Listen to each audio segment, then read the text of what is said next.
to our moderator for the session as well, writer and journalist Zahra Hagi. Zahra is a writer based in Toronto, and her work has appeared in Time Magazine, Vice, The Globe and Mail, Vogue, GQ, and many other places. And we're really excited to have her here today moderating this conversation. Hi. Thanks so much. I'm so excited. So I was introduced, so I will introduce the participants here now. So Gloria Kim, who is the director, writer, and producer, as mentioned, born in Seoul, Canadian Screen Award nominated writer / director Gloria Kim is an alumna of the CFC's Directors Lab, TIFF Talent Lab, and NSI. She's won numerous golds for her commercials and is a recipient of the Chorus Fearless Female Filmmaker Award, the WIDC Feature Film Award, and was one of Women in View's 5 in Focus 2017.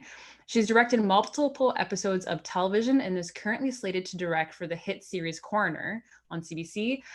Gloria's award-winning debut feature, Queen of the Morning Calm, which she also wrote and produced, is set for release this year, has been released. Tina Jung is a Korean Canadian actor, writer, and producer with a BFA from the Acting Conservatory at York University. She is a recipient of the Performing Arts Award and Award in Acting from York, as well as the Sandra Oh Acting Award through the Korean Canadian Scholarship Foundation. After graduating with a theater degree, Tina has made successful transition to the screen. Some selected credits include Suits, Kim's Convenience, In Contempt, The Good Witch, The Expanse, Make It Pop, Jigsaw, and some upcoming projects, 9 films about technology, and Second Gen. Eponine Lee was born and raised in Toronto. She is an incoming grade 8 student at a local Toronto elementary school. She loves to read and hopes to one day be a writer, actor, and a WNBA basketball player, which I think is amazing. Her theater and film credits include The Girl, Her Mum and the Raccoon with No Name, Young People's Theater, One Flea Spare, A Winter's Tale, The Full Light of Day, A Christmas Carol, Queen of the Morning Calm, of course. Some workshops include Lost and Found, Childish, Tales from the City, and Carried Away on the Crest of a Wave. Zahra Bentham is a fast rising star who was born and raised in Toronto, Canada. Zahra's big break came when she starred in the comedy feature film Guidance that appeared in TIFF in 2016 as Gabrielle Crane. To date, Zahra has amassed a significant body of work in several films and television productions, including Rookie Blue, Cracked, Private Eyes, Ransom, Save Me, Queen of the Morning Calm, of course, and White Lie. Zahra is currently to be seen on Netflix starring on Spinning Out, and she has worked alongside big names like Tiffany Haddish, Octavia Spencer, Blair Underwood, and Madam C.J. Walker, which is also on Netflix. Thank you all so much. I was lucky enough to watch a movie obviously before this, and it was fantastic. I mean, I feel like it's a part of Toronto you don't really get to see very often. It starred you guys, which is like a Toronto I know. You know, it's like walking down the street, you know, you recognize, you're like, oh, there are people of color in Toronto and they can star in movies. And, you know, I have so many questions for everyone, but I want to start with Gloria. The film, it deals with a lot of heavy topics. You know, a lot of very, you know, intimate and personal things happen. But it doesn't really malign any of the choices anyone makes. It just really shows, you know, consequences of actions and what people have to do to survive. So how was, and again, like you also made it so authentic and representative of Toronto. So I guess my 2 questions are, what was the process like bringing a movie like this to life and also making it as authentic as possible? I mean, I guess, you know, authenticity is really important to me. And I think, I mean, it's so much a part of how I work and how I try to connect with the actors and how I cast, in terms of like finding these amazing actors, Tina and Eponine and Zahra. Like, it was really their authenticity that made me be like, I need these people you know, to play in my film, because I didn't feel like they were acting. I felt like they were embodying the roles. You know, I mean, every single audition that they came into, these three came into, they were pretty unforgettable. Yeah. Like, you know, so much so that I used their audition tapes for part of my Kickstarter campaign. I was like, people are going to want to contribute money as soon as they see how amazing these actors are. And that was true. You know, people were excited, I think. I mean, they were really excited, and like we were getting like, I don't know, there was like, I don't know, a couple of thousand views on Tina's audition. Oh, wow. So it was pretty special. Yeah. That sounds very vulnerable. That sounds permission. I did ask permission. Oh, that's amazing. And yeah. I mean, going back to, I guess, it dealing with some difficult content, and I guess after you answer this, I would love to see what the rest of the cast, you know, their experience. How was it to create the type of environment on set that really drew out these performances? And I guess as a director, what do you think is really important for this process to help, you know, bring out, you know, these sides of people in these very difficult moments in their, you know, their characters' lives? Well, I mean, I think, from the start, I tried to be really open about the script. I gave out the full script for every audition, so it didn't matter who was auditioning. All the actors got the full script. You know, and it was really important to sit down and have conversations about the project and about the characters and their motivations, and also just, you know, my own, you know, stuff that I was drawing from, like the personal emotional journeys that I was drawing from, so that it wasn't just me asking the actors to be vulnerable. I was sharing my vulnerability with them, and I thought that was pretty important. You know, particularly with Tina, because Tina played such a demanding, emotionally demanding role. Yeah. I had to go to really, really deep places for many scenes. You know, and just trying to be like, I think for me, it's really important when I work with actors, for me, like, you know, you want to tell the actor what the arc of the story is or the arc of the scene is, but you don't want to make them be someone they're not. So you want them to have their own interpretation of a scene. And, you know,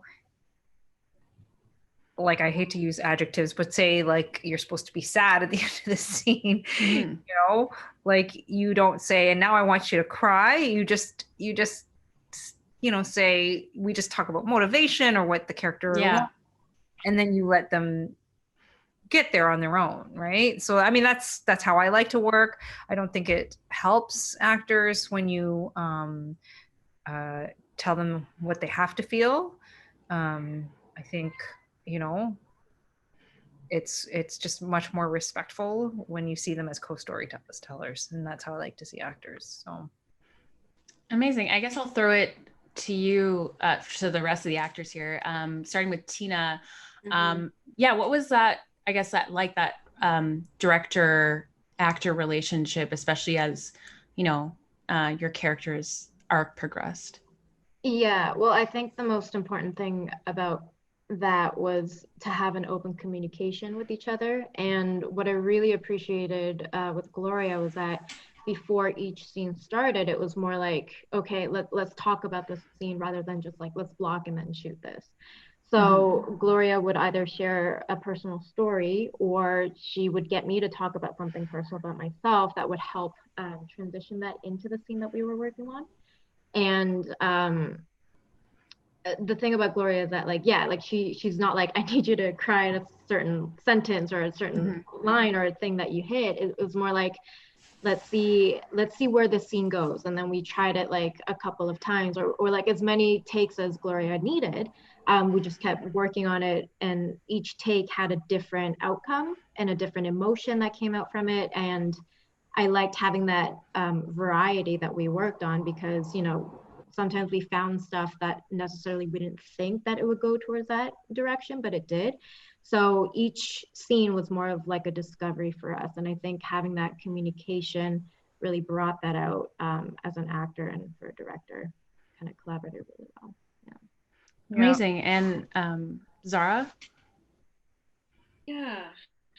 I mean, you guys really said everything. I would be repeating, but yeah, Gloria, her approach on everything was very organic and very, lack of a better word, real. And so, you know, she thought out in such a way that made it so that we weren't acting. We were just like being the characters. Yeah. And I think it transitioned well. I think all the characters transitioned well. And Eponine, I'm especially interested in your response right now because I mean, you're clearly so young and this seems like it was a very kind of new experience for all of you. But for you as, you know, the youngest person on set, I guess what was that like for you, especially coming from more of a theater background? I think it was lovely. We had these numerous conversations before filming a scene where I needed to be very either had to be very emotionally demanding, or I just needed to have that right kind of mood before shooting. And we would make sure that I knew what the character was going through and kind of their journey throughout this scene beforehand. And I really love that we would talk about it. Like Munir said, communication was really the key for this.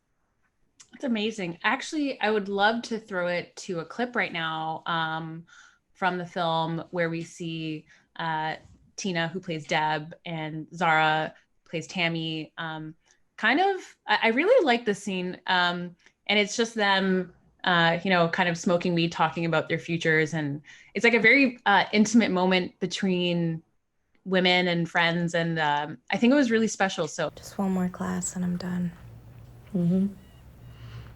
You're leaving me. No. You can visit me. Here. You be you visiting, and I'll be me in my new office. What? Yo, where Debra Choi at? The new accountant bitch.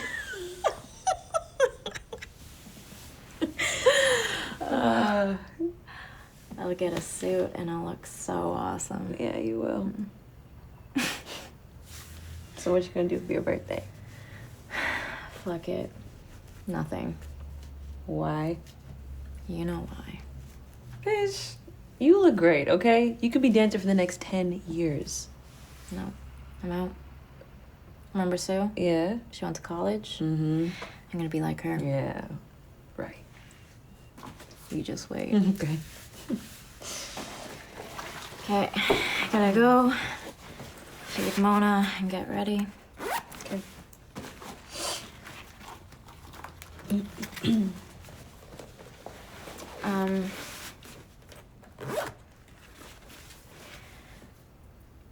You got the $20 for the taxes? Sarge went out to a game and I gotta pay for Mona's birthday present. Yeah. Yeah, of course. perfect. So that was the scene. And oh, the videos are still showing up. I think everyone can hear me though. I hope so. Okay, perfect.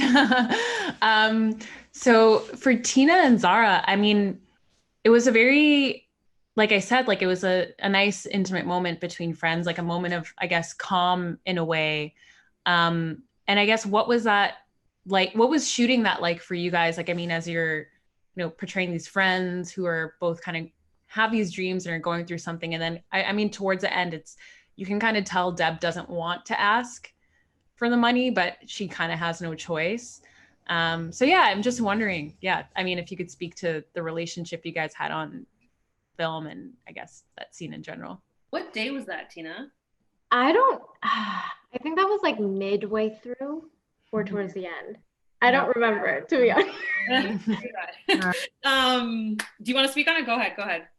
Oh, well, I was just gonna say, it's just when we met for the first time, I felt like I don't know. I don't know about you, but for me, I felt like I just bonded with you naturally, and like we were able to become friends really, really quickly. And that scene specifically, I just remember spending the whole day just lying down on the floor. Remember that? We were just smoking our fake cigarettes and just talking about life and like, yeah, that happened. But it just felt natural, and it didn't feel like we were acting or anything. It just felt like more of a conversation between these two characters. And I felt like that scene was important because, especially for women, it's more like women supporting women. They're just having a chat, talking about their dreams. She's you could see that it's more than just like a friendship beyond it's a friendship beyond work.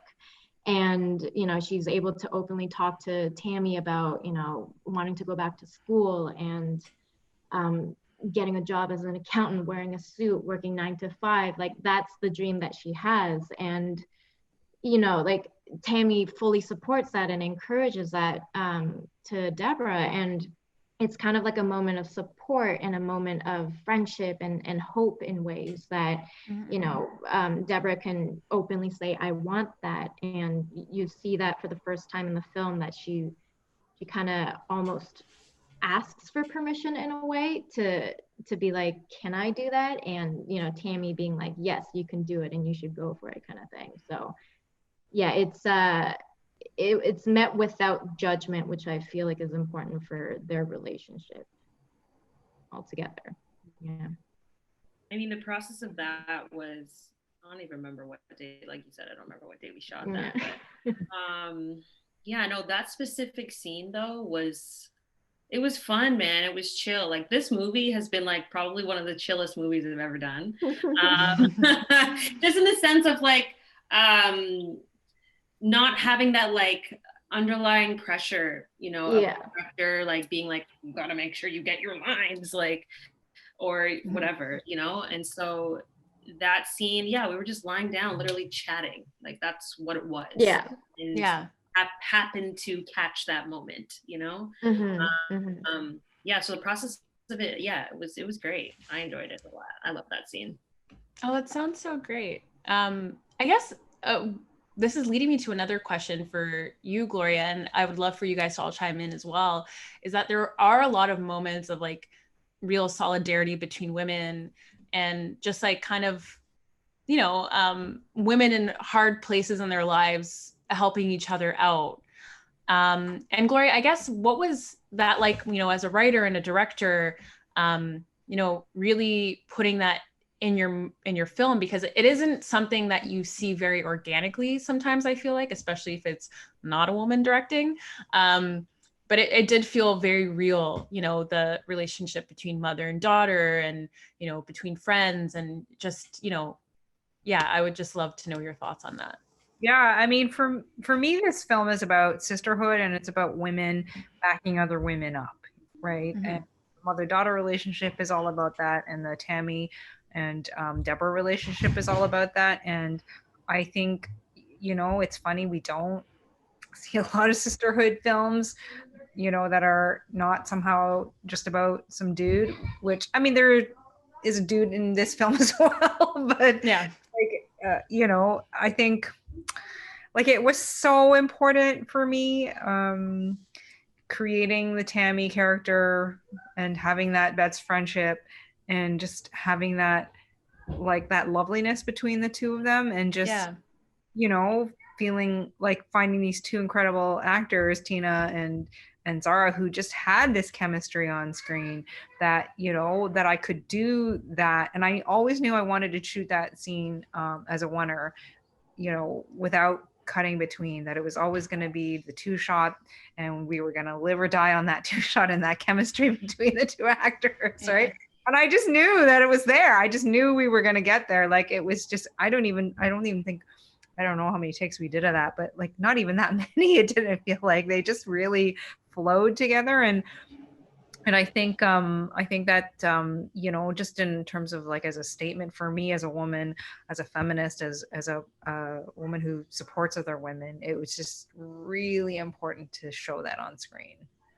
Yeah. Yeah. It was really nice to see as well, especially you know, especially seeing them go through hardships, like knowing that these women had each other and that, you know, there was like a true bond that was very present. I found that really beautiful. And I guess I think we could actually just watch another clip right now, because I don't want to put it aside and then wait, because I really do love this scene as well. So it is the next clip with Deb and Mona, so Tina and Eponine, and they are at breakfast. And I would love to know more about, you know, just like the mother-daughter relationship and how you guys form that chemistry as well. So yeah, I guess we could watch that one, right? Mona, breakfast!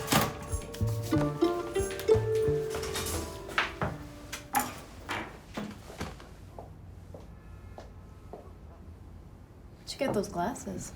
A friend? Your friend doesn't need them? When's Dad coming home? He's working. He's coming for my birthday, right? Mm-hmm. Can you text him? Later. No, now. I don't know if he'll answer. Please, Mom, please text him.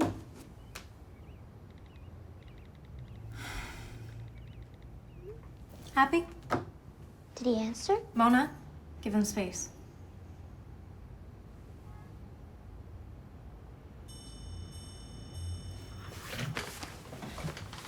Come on, we're late. Let's go. Come on. Debra! Shit. Debra, the rent! Go.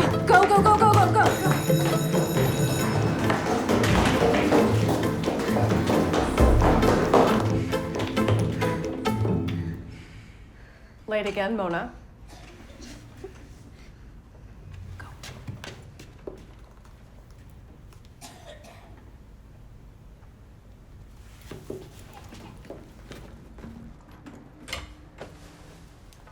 Okay, is everyone, we're all back? Okay, perfect. It's always very it's kind of weird that you could just like everyone can turn cameras off and could watch a clip together. I'm not used to this like new version of real life. So I'm like, oh, that's cool. We can watch videos on Zoom together. So that clip, I feel like it was very representative of, so it happens early on in the film, and I feel like it's so representative of kind of what you see. Like there's so much running around and trying to get to places, and you're just like, oh, like if people would just give them a break, you know, like no one knows what's going on behind these closed doors. And so much of that is given strength, I guess, through Tina and Eponine, just your relationship together, and you know, just the love that you feel between mother and daughter, and Mona kind of acting out a bit, and you know, and just like I felt so bad in some ways, because I was like, I just want to give them both hugs, you know. Not that it would solve their problems, but it was just like, someone give them a day off. And I guess I'm wondering, I guess I'll start with you, Eponine. What was it like, you know, this character who has so much, she's very quiet sometimes, but so much was conveyed through your performance, where, you know, you were very thoughtful, and, you know, just like a lot of the anger, and it was very true to, I think, how, you know, someone that age would be. So I guess how was that, and preparing for that, especially under the guidance of Gloria and working with Tina? First of all, thank you so much. I think it was definitely tricky for some of the scenes. Like Mona's a very naughty girl, and I'm not usually naughty in real life. So I definitely had to like put a lot of work and kind of figure her out throughout the film, and kind of like, you know, her reasons behind what choices she makes. And of course, Auntie Gloria and I both, you know, discussed this too. Like, I mean, even before we shot a scene, we would think, okay, what's kind of the emotion or the mood that Mona has before she comes onto the scene, and kind of like what is she trying to say and stuff like that. So it was challenging, but I think it was really good for me as an actor to try and just perform. Amazing. And Tina? I felt like I got really lucky with Eponine, in a sense that she she was very, very open since day one of rehearsals. So to have that with her, you know, we, again, with the open communication, like Eponine wasn't shy or anything. She came on board with, you know, all her homework done and everything. So to have that conversation with her for each scene, it just made it a lot easier for us to act as mother-daughter and have that sort of natural chemistry together. And, you know, she just had this bright energy about her, and and she's just a fantastic actor. And I guess what I'm trying to say is that it wasn't hard to have amazing chemistry with Eponine. It naturally felt like I had to like protect her or like, you know, care for her with the scene, and it just so happened naturally that it transitioned onto the scene, onto the screen as well. Yeah. Oh, that's so sweet. It's so heartwarming. I love all your relationships so much. It's so real. And Gloria, I guess, what was that like? You know, I mean, throughout a big theme, I guess, throughout the movie is like this type of intimacy people have with one another and that type of chemistry. And I know you mentioned seeing that, I guess, seeing that in the audition process and, you know, as you were preparing for the film. But I guess when shoots, you know, I don't know how long the shoot was, but how does that kind of continue on, you know, harder days when, you know, it's not so easy to be directing, or it's not, you know, it's just like everyone has bad days at work. So I guess, how does it work when you want to keep that intimacy there and keep that chemistry there with performances, and yeah, just the process for that? I mean, I think the really nice thing was that the actors all bonded together really beautifully. They all became really close because the scenes were so intimate, and, you know, the crew was pretty small. And like, I would sometimes, when we were waiting for, you know, setup or what have you, I would see Tina and Eponine and they'd be hugging each other. It was adorable. You know, and like if Tina had a hard scene, Eponine would be like just checking in with Tina, like, you know, as well. Yeah. So it was really sweet, you know, like I mean, I feel like everybody took care of each other, really. You know, like it just really did feel like it was a bunch of friends on set. So that was so great. Yeah, that was really a lovely part of the filming, that that they built this, you know, true caring for each other. And it really did help with all of the performances. Yeah, it's like, it sounds like a real like environment was created kind of on set where, you know, you guys all seem to feel very comfortable with, you know, what was happening. And Gloria definitely did that. Yeah. Oh, that's so nice. This is like for a movie that is like pretty sad sometimes, like it's just so it's so sweet, you know, like to know that everyone was having such a great time. But I guess it's wow, it's like you guys were acting, like it's crazy. They were amazing. They were so I guess as far as, you know, I guess I'm wondering right now, you know, what for the actors, like what was the draw, I guess, for you to the story? Like what really stuck out to you? You know, I'm sure you guys read a ton of scripts and there's a lot of things you guys are going through, and but what was, I guess, important to you when choosing these projects? I guess I'll start with you, Zahra. Sure, yeah. This one in particular, when I got the audition, I was like, ooh, a stripper. I haven't done that before, so why not? But I approached it in such a way that was truly like, if I'm going to do this, I want to, you know, give respect to Tammi and her story and what she's about and what she's gone through. So the process for me was very real. Like I came in rolling a spliff. Like it was that real. Came in with like, you know, my head tied up, and like, you know, I approached it in such a way that was human, and yeah, it like was pretty phenomenal. Like it was spectacular. Like you just felt the texture around Tammi, the way Zahra played her. It was pretty crazy.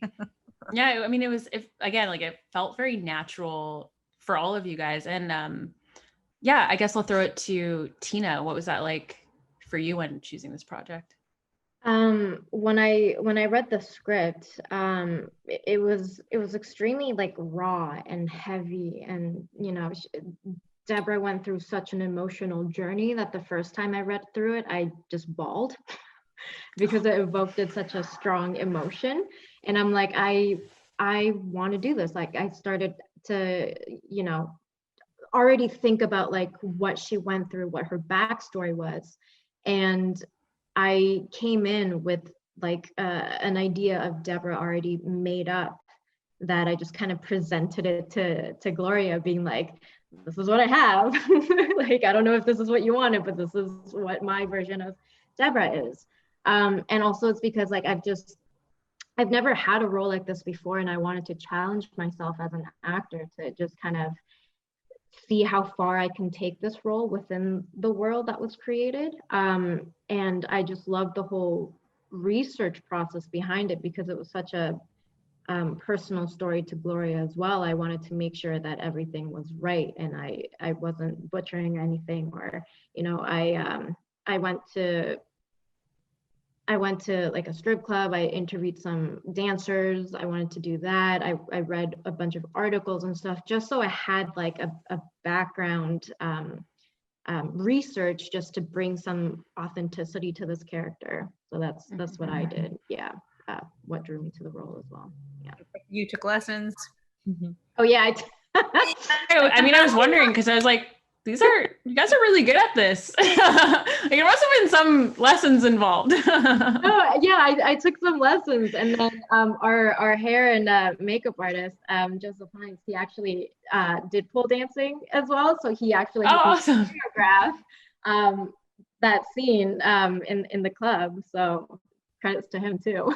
And Eponine, I guess what was different for you? Because again, like you have so much stage experience.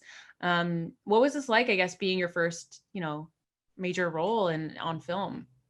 Yeah, I was very interested from the beginning because like you said, I'm usually a theater kid. I do everything, in on a stage. And so I don't know, when this opportunity popped up, I was like, oh, a film. I'll try it. I'll read the script. And when I read this script, I was like, whoa, this is some really serious, but also really important stuff.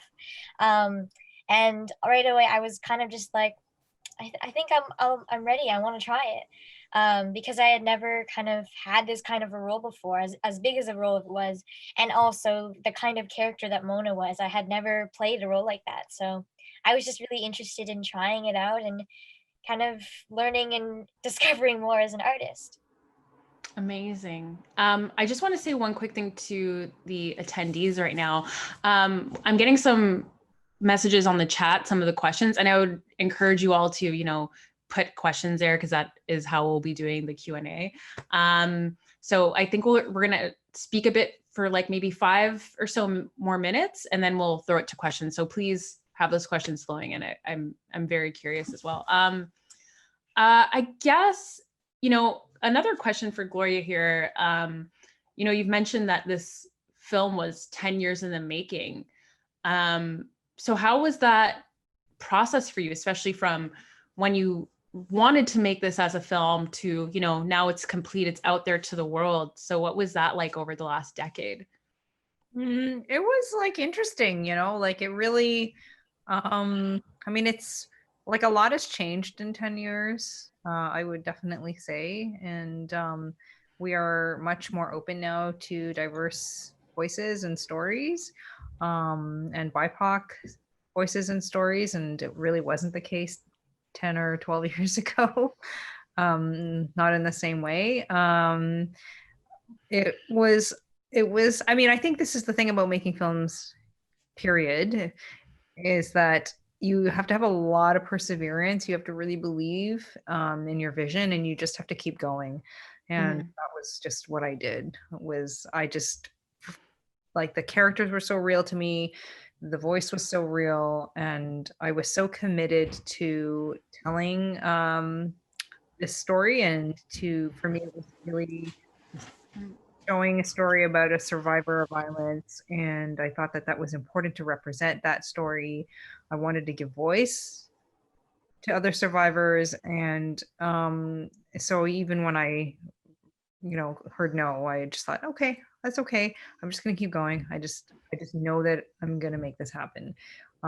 So that's what I did, and it really gratifying that I've been able to make the film and get it out there. And that Yeah. it's being well received.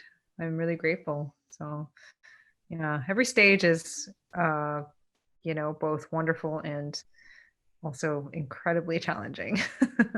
Yeah, I can imagine, especially, yeah, I mean, you did mention, like, speaking to, this movie, it's mostly women of color in it, and people of color. And I guess one thing, and I think this has a lot to do with, for sure, your Background is that it never felt like it was, it never felt like it was othering anyone. It never felt like it was, it was just a real story. And these people had these experiences, being immigrants or not being white, but it never felt like it was, you're watching a movie about marginalized people. I guess there's no better way to say that, where it just felt like these are just people that exist in Toronto and these are things that have happened to them. And I guess it was very refreshing to see, to be honest. And I guess I'm wondering, what was that? Is that something that, you three as actresses, consider when choosing your work? Because I'm guessing there is quite a lot of shit out there.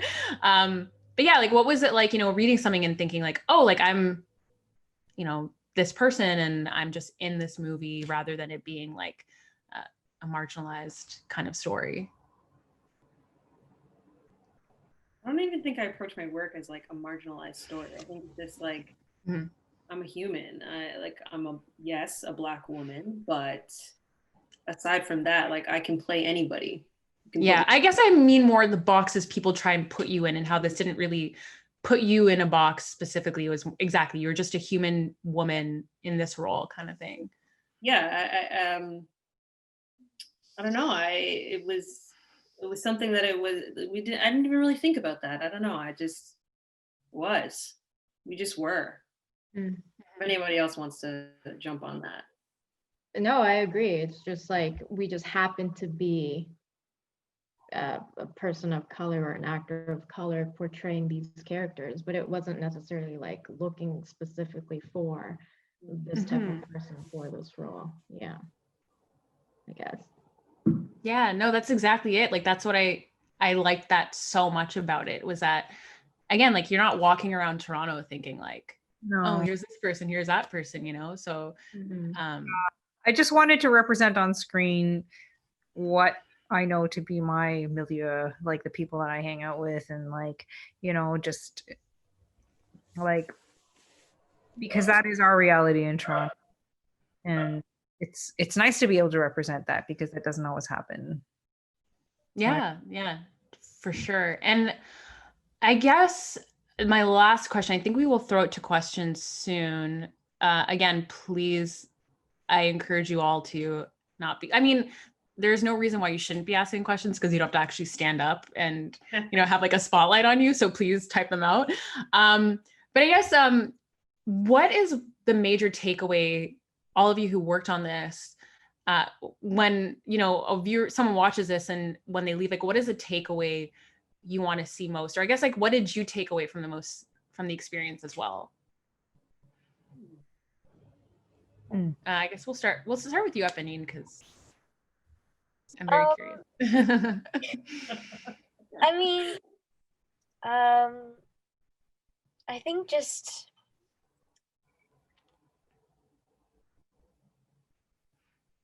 I'm sorry, I'm gonna leave. I need a little bit more time to think. I'm not No sure. problem. Tina, you're in the hot seat now. Yes. Well, for me, like, I'm happy that I got a chance to, take part in the storytelling of her story. And, what I hope people can take from it is that I just hope it shines a light on the process of one person starting their life over from scratch. And the strength and the courage it takes for one to do that, and not be afraid of the challenges that life throws at them, and to kind of learn the whole self-love and self-acceptance, and the journey that one is on to be the best version of themselves. That's, yeah. Sorry, you can hear my dog. No problem. Zahra? Yeah, I would say maybe me and Glow have talked about this already. I think the one thing that well, there's many things that I've taken away from it, but the one main thing that I've taken away from it is not shying away from my own voice and my own story. I think this film allowed me to, like, it almost gave me permission to like live in who I am as a person, and not shy away from that because of, you know, all the other fluff that we have to deal with in the world. So yeah, I always give it up to Glow for allowing me to be in the film, and it being such a grounding and honest experience. Yeah, I owe it to you, Glow. Thank you. Thank you, Zahra. Well, thank you for bringing your light, all of you. Oh my God, I love this so much. It's like the warmest interaction I've seen in so long. I've just been watching trash television.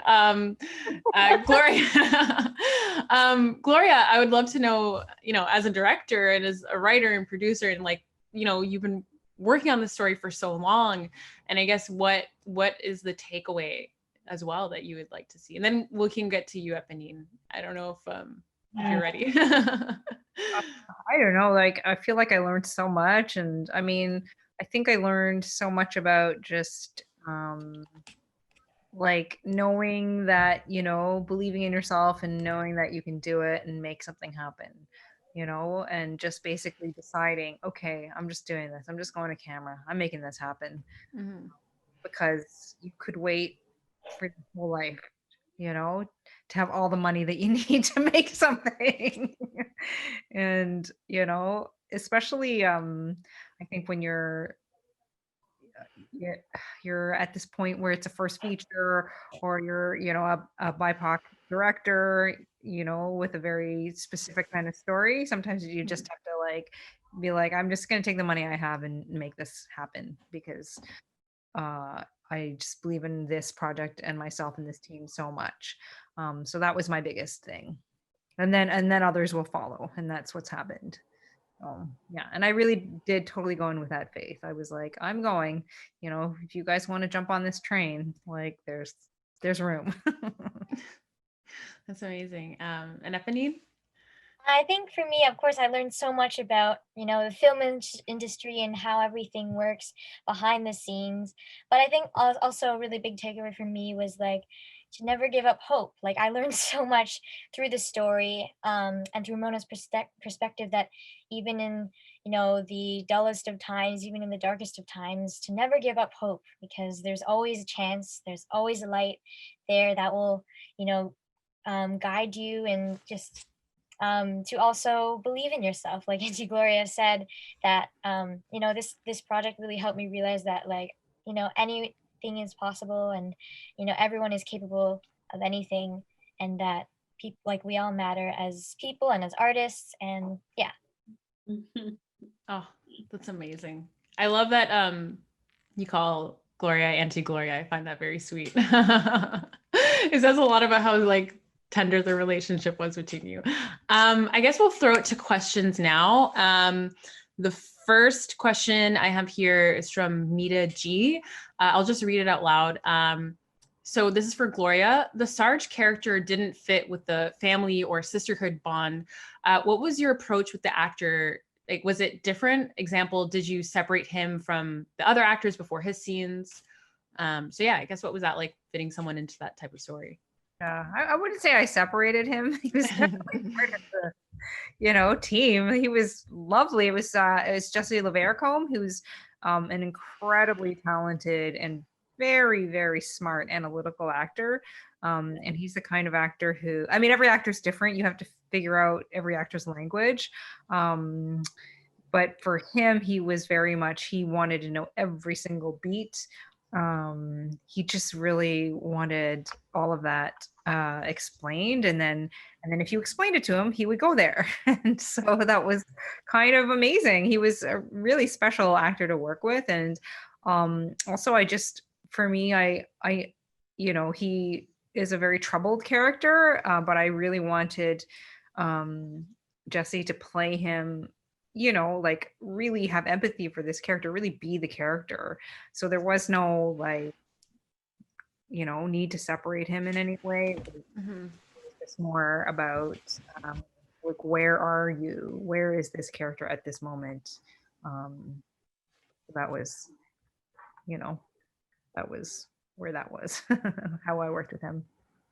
Yeah, that makes sense. And again, like it is a film with a lot of empathy for its characters, and kind of a lot of understanding, I guess, of why people are in situations or why they do things they do. So that makes a lot of sense.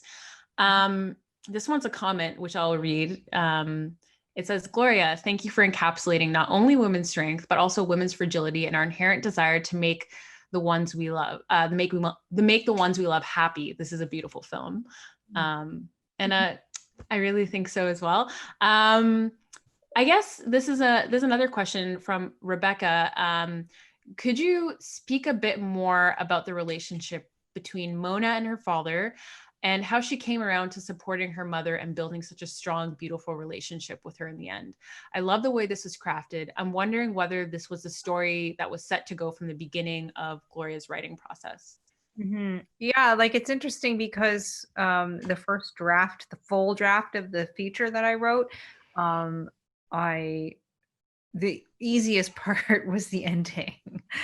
It was like the ending was like blah, blah, blah, blah. I just poured it out, and it was pretty much that ending, like maybe tiny tweaks and dialogue changes, but it was pretty much that ending. So I knew that was where I wanted to go and end up. And it was very much around, I think it was about the child character seeing the parent character for the first time, like the mother character making the sacrifice for the child, and the child character really seeing that for the first time.